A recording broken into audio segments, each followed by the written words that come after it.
Shalom. Sebelum kita beribadah, silakan perhatikan poin berikut. Yang pertama, tinggalkan semua aktivitas seperti bermain. Yang kedua, siapkan Alkitab.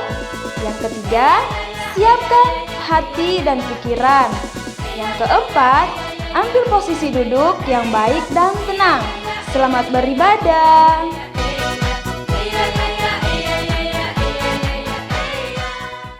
Shalom adik-adik. Nah, bagaimana kabarnya hari ini? Kakak yakin kabar adik-adik semua pasti dalam keadaan yang sehat. Nah, adik-adik, saat ini kita akan mulai ibadah kita. Namun sebelumnya kakak ajak adik-adik untuk kita berdoa terlebih dahulu. Mari kita berdoa. Bapa kami yang ada dalam surga, terima kasih untuk waktu dan kesempatan yang telah Engkau berikan kepada kami, sehingga kami masih boleh beribadah di hari ini. Tuhan, kami akan memulai ibadah kami. Kiranya Engkau memberkati ibadah kami, menyertai ibadah kami dari awal, pertengahan, hingga pada akhirnya. Terima kasih Tuhan Yesus. Hanya di dalam nama-Mu kami berdoa dan mengucap syukur. Amin. Nah, adik-adik tahu tidak bahwa kita tinggal di negara Indonesia, bahkan di seluruh dunia, bukan hanya saja Indonesia, memiliki berbagai suku dan budaya. Mulai dari bahasa, warna kulit pun berbeda, ada yang putih, ada yang hitam, ada yang sawo matang. Nah, adik-adik, meskipun warna kulit kita berbeda maupun kita dari manapun, bahasa kita dari manapun, nah, kita tetap satu di dalam Tuhan. Yuk, mari kakak aja kita menyanyikan lagu Berbeda Tapi Satu.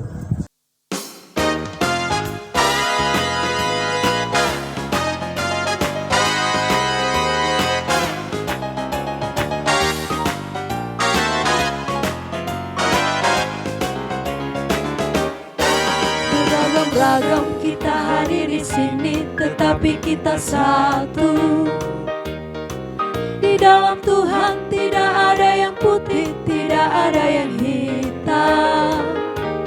Kita bersaudara di dalam Tuhan karena kita percaya Yesus Tuhan, Yesus Raja Maha Kuasa. Haleluya.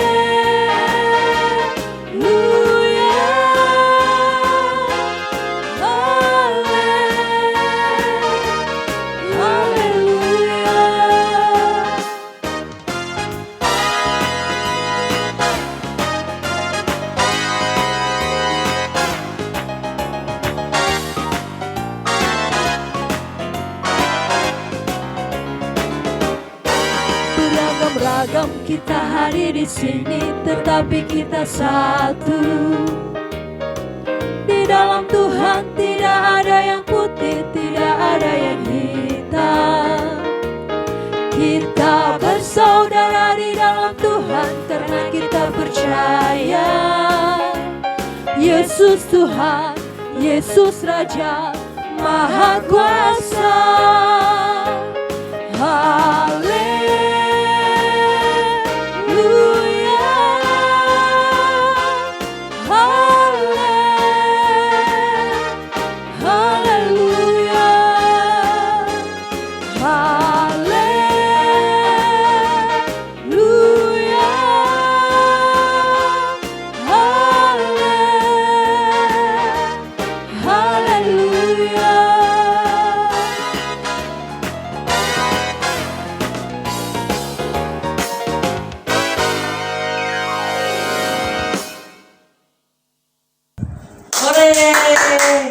Nah, adik-adik, kita sudah selesai menyanyikan lagu Berbeda Tapi Satu.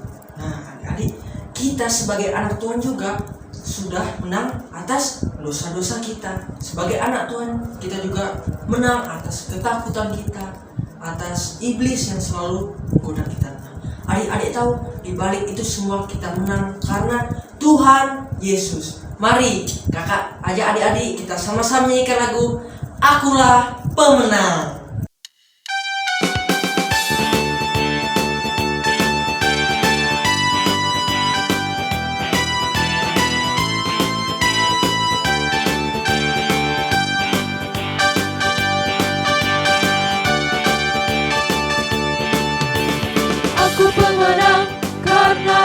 Yesus tinggal dalamku. Aku pemenang karena Yesus selalu sertaku. Aku pemenang karena Yesus mengasihiku. Akulah pemenang. Aku telah menang atas segala dosa-dosaku. Aku telah menang atas iblis yang menggodaku. Aku telah menang atas segala ketakutanku. Ku jadi anak Tuhan. Haleluya, haleluya. Terpujilah nama Tuhan. Haleluya, haleluya. Ku lebih dari pemenang.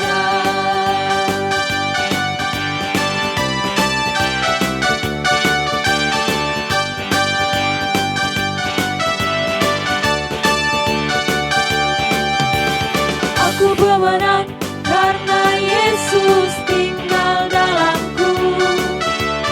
Aku pemenang karena Yesus selalu sertaku. Aku pemenang karena Yesus mengasihiku. Akulah pemenang. Aku telah menang atas segala dosa-dosaku. Aku telah menang atas iblis yang menggodaku. Aku telah menang atas segala ketakutanku. Ku jadi anak Tuhan. Haleluya, haleluya. Terpujilah nama Tuhan. Haleluya, haleluya. Ku lebih dari pemenang. Haleluya, haleluya. Terpujilah nama Tuhan. Haleluya, haleluya. Ku lebih dari pemenang. Ku lebih dari pemenang. Ku lebih dari pemenang.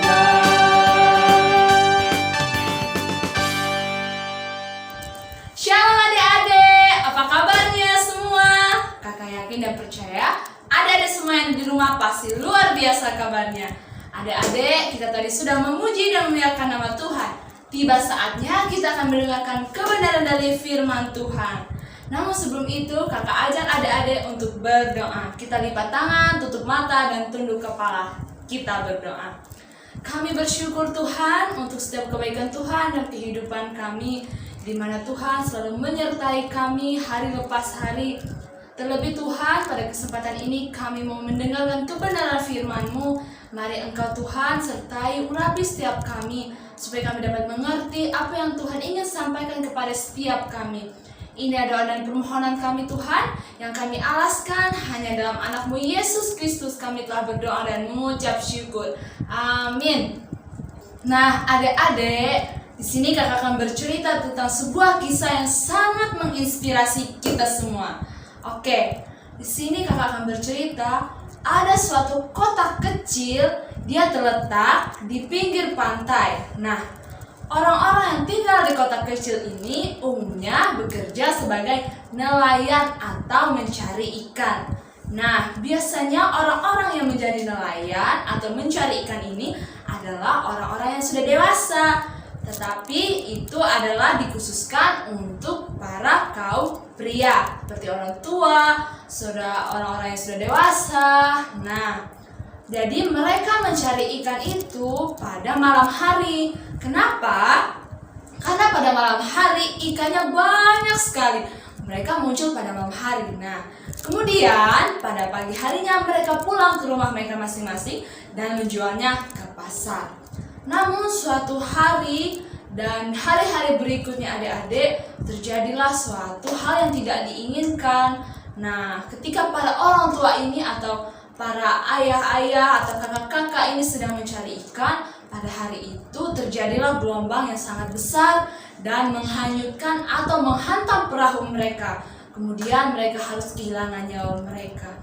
Pada saat itu penduduk itu di sana sangat merasa sakit hati, sangat merasa kehilangan karena anak-anak, ibu-ibu harus kehilangan ayah dan sosok seorang suami. Nah, kemudian di desa itu atau di kota kecil itu yang banyak tinggal di sana hanyalah para ibu-ibu dan anak mereka. Nah, ibu-ibu yang tidak memiliki suami ini disebut sebagai janda. Nah, begitu sangat memprihatinkan sekali keadaan mereka, adik-adik. Mereka sangat tidak diperhatikan, mereka kurus, baju mereka robek-robek, mereka harus kehilangan sosok seorang suami dan ayah. Jadi mereka tidak ada yang menafkahi mereka, tidak ada yang bekerja untuk mereka. Jadi mereka harus benar-benar hidup sebatang kara. Nah, ternyata adik-adik di kota kecil itu hiduplah seorang perempuan yang bernama Tabita. Perempuan ini sangat baik hati. Dia selalu memperhatikan sesama, dia selalu menolong. Hingga suatu hari dia melihat banyak sekali para janda dan anak-anak ini kurus, pakaian mereka robek-robek. Kemudian dia berpikir untuk menolong mereka. Nah, Tabita ini berinisiatif, ia membuatkan pakaian dan membawa makanan untuk anak-anak dan ibu mereka.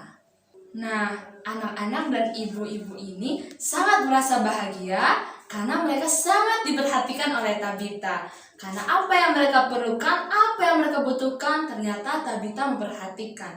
Jadi, mereka tidak perlu lagi kekurangan makanan karena Tabita selalu memberikan mereka makanan dan memberikan mereka pakaian. Jadi, mereka sangat bahagia. Namun adik-adik, suatu hari tanpa mereka sadari, ternyata Tabita sedang sakit. Dan beberapa hari kemudian ia jatuh hingga meninggal.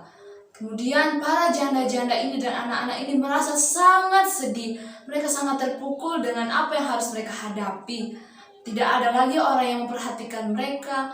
Para janda ini dan anak-anak mereka selalu menangis dengan keras karena mereka telah kehilangan orang yang sangat mereka kasihi dan sangat mereka cintai. Hingga adik-adik suatu hari para janda-janda ini mendengar kabar bahwa Petrus sedang berada di kota Lida. Kota Lida ini tidak jauh dari kota Yope, kotanya si Tabita.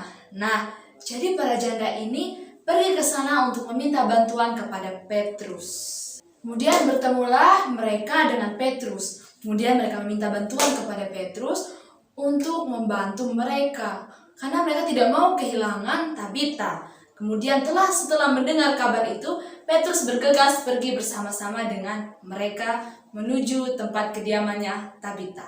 Nah, sesampai Petrus di rumah kediamannya Tabita, kemudian ia masuk ke kamar Tabita. Di sana ia menjumpai banyak sekali para janda dan anak-anak sedang meratapi menangisi Tabita yang sudah terbujur kaku di tempat tidur.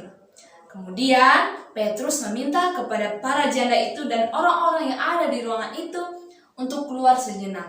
Jadi hanya di dalam ruangan itu hanya Petrus dan Tabita. Setelah tersisa hanya Petrus dan Tabita, kemudian Petrus mengambil sikap berlutut dan ia berdoa kepada Tuhan. Setelah ia berdoa, dia berkata kepada Tabita, "Hai Tabita, bangkitlah."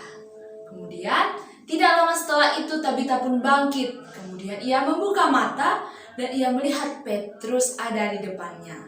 Kemudian Petrus memanggil para ibu-ibu ini untuk melihat bahwa Tabita sudah sadarkan diri. Nah, kemudian para janda-janda ini Dan anak-anak sangat bahagia karena Tabita sudah bangun dari pembaringannya.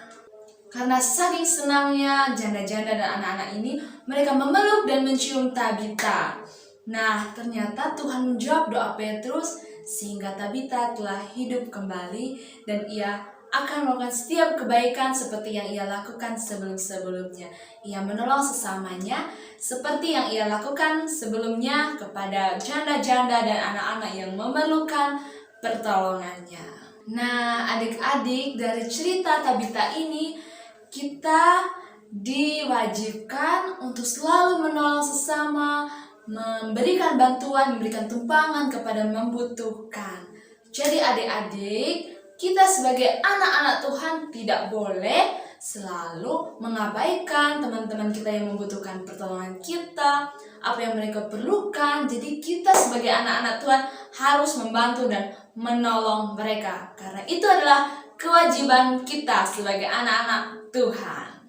Nah, seperti ayat Alkitab ini dalam Galatia pasal 6 ayat yang ke-10 yang berbunyi, marilah kita berbuat baik kepada semua orang. Seperti yang kakak bilang tadi, memberi, menolong, apapun yang mereka perlukan selama kita masih bisa membantu dan menolong, kita berikan. Jadi adik-adik, kita tidak boleh perhitungan kepada sesama kita.